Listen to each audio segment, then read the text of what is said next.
Well, today marks 80 years since New England took a direct hit from a major hurricane. The Great New England Hurricane of 1938 remains to this day the most destructive storm ever to impact our area. It raced in at an astonishing 50 miles an hour, wreaking havoc in the region in a single afternoon.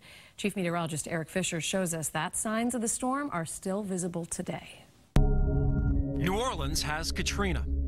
Florida has Andrew, and New Jersey has Sandy. But the most infamous hurricane in New England simply goes by 38.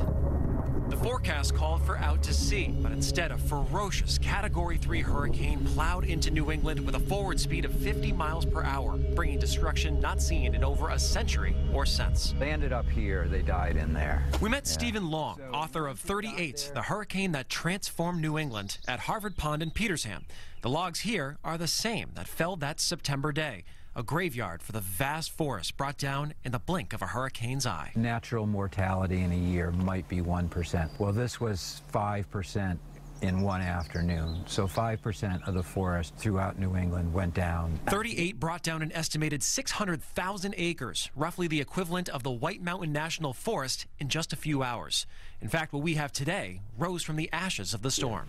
But perhaps the worst of the storm was felt along the south coast, where 15 to 20 feet of storm surge put many communities underwater. Geography plays a role here. Inlets and harbors abound on the south coast, vulnerable areas where the ocean can pile up. During 38, 20 feet of storm surge rushed in. Storm surge is a very difficult topic to visualize, to think about it coming into a neighborhood. So let's say we're in neighborhood X and we're at elevation 15 feet. Normally, a very safe place to be. But you have a powerful major hurricane coming in, a storm surge of 15 feet above the normal water level. Now that water is coming in where my feet stand. But maybe it's a worst case scenario, like in 38. It hits at high tide. We add 2 more feet on top of that storm surge, and 2 feet makes a big difference. We're up to 17.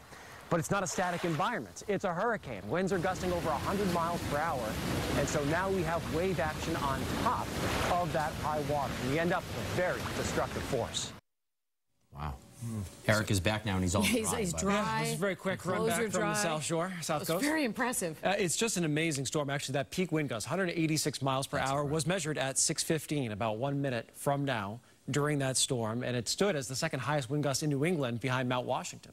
And is this one of those storms where nowadays, because of the technology changes, that we would have been a little safer from it? Absolutely. So this is the type of storm, and it just blows your mind, because 80 years doesn't feel like a long time, right? But in 1938, there's no satellites. There's no way of knowing where the storm is, that it's moving that fast towards you. People went to school. People went to work. I mean, there's so many stories about people just left to start their day, and then the worst hurricane to ever hit the area came through on that same day. You can't even really wrap your head around it now.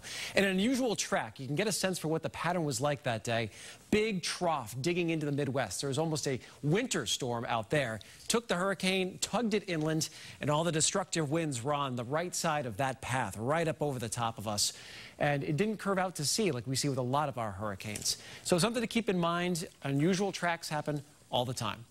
I like to think of the atmosphere as kind of a combination lock. You have all your variables, your set numbers, if you will, but there are a lot of different ways they can all come together. And they've actually done a study. How many times a year is there a pattern that would create a storm like this? One or two. And you have to have a hurricane in the right spot to replicate it. So it might be many years before we see another one.